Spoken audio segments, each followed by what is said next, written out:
नमस्कार। आदर्श विद्या परिवार में आप सभी भैया बहनों का स्वागत, अभिनंदन। पिछली वीडियोज में हमारा जो पोइम है पाठ 1 दी रोड नॉट टेकन, वह मार्ग जिसे छोड़ दिया गया। कभी एक दिन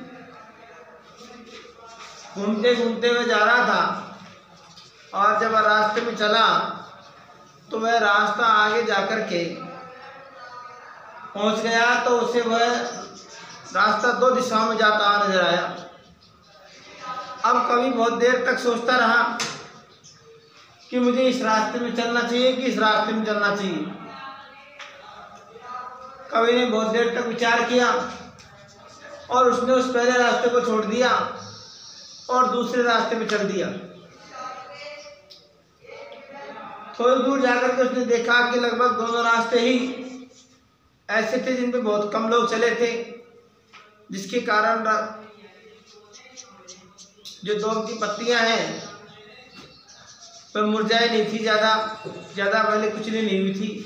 अर्थात उस मार्ग का उपयोग बहुत कम लोगों ने किया। कभी जब चल जाता है आगे जाकर उसे कई चीज़ें मिलती हैं और कभी सोचता है कि शायद मैं उस पहले रास्ते फिर कभी आ जाऊंगा, लेकिन ऐसा होता नहीं है। कारण कि वह जो दूसरा रास्ता उसने अपनाया, वह रास्ता जब आगे जा रहा था तो वह कहीं न कहीं उस दूसरे रास्ते से आगे अन्य कई रास्ते कनेक्ट हो गए, जुड़ गए, तो जिसके कारण उस पहले रास्ते में वापस आना संभव नहीं था। कवि हमें जीवन की प्रेरणा देना चाहता है कि जब हम जीवन के ऐसे मोड़ में पहुंच जाते हैं कि अब हमें कौन सा विकल्प चुनना है, यदि उस समय हम सही समय पर सही निर्णय ले लेते हैं तो वह हमारे जीवन की दिशा बदल देता है और हम जीवन में सक्सेसफुल हो जाते हैं, सफल हो जाते हैं।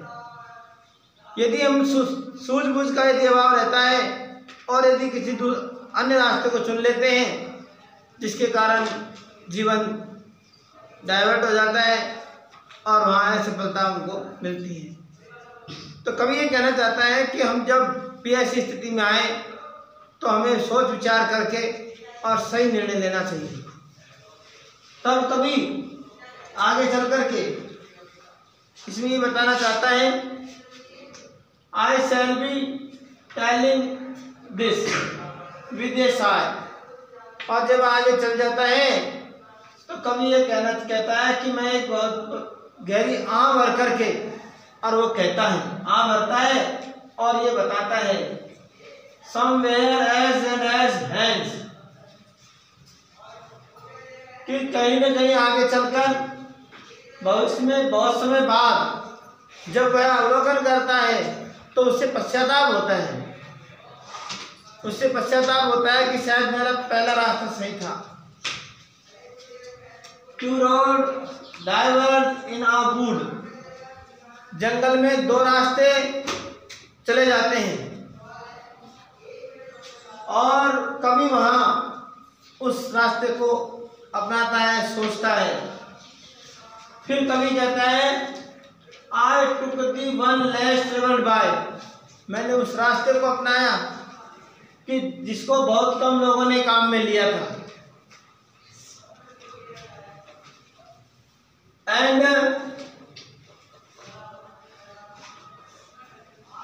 That had made the difference, और यही कारण है जो कि एक जीवन के में अंतर उत्पन्न कर देता है, बहुत डिफरेंस उत्पन्न कर देता है।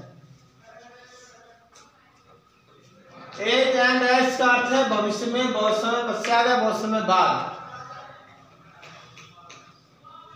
विदेशाय आ भरकर, लेस ट्रेवल का अर्थ है बहुत कम उपयोग में आई या बहुत कम उपयोग में लेना, अर्थात बहुत कम लोग उधर से यात्रा की, बहुत कम लोग चले। डिफरेंस का अर्थ है अंतर। इन प्रश्नों को हमें करना है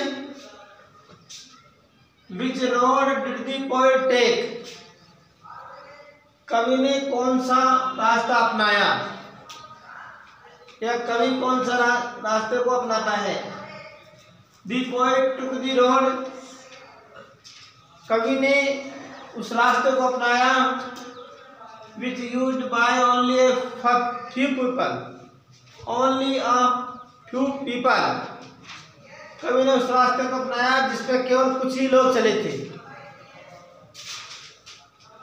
What was the result of the poets going on the less traveled road, कवि के द्वारा बहुत कम उपयोग में लिए हुए रास्ते पर यात्रा करने का क्या परिणाम रहता है, उसका रिजल्ट क्या निकला।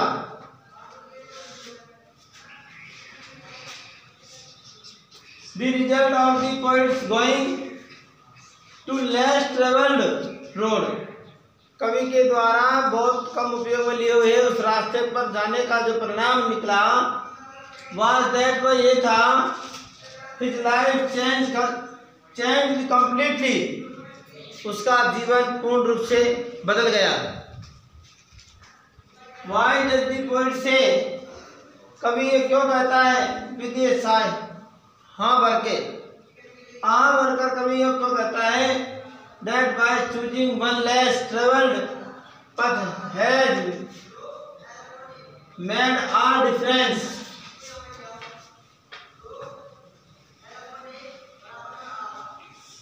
कि बहुत कम लोगों के द्वारा जो रास्ता चुना गया था उस रास्ते ने ही ये सब कुछ अंतर उत्पन्न किया। ऐसा कवि ने क्यों कहा। The poet says so, कवि ऐसा इसलिए कहता है because क्योंकि he could avail the opportunity, क्योंकि वह जीवन की उपलब्धियों पर और उन अवसरों से वंचित रह गया जो उसको जीवन में प्राप्त होने वाले थे। यह अंतर जिसके कारण जीवन में एक डिफरेंस उत्पन्न हो गया, कवि ये बताना चाहता है। इन प्रश्नों को हमें करना है, अंतरेगार्थ करना है। धन्यवाद।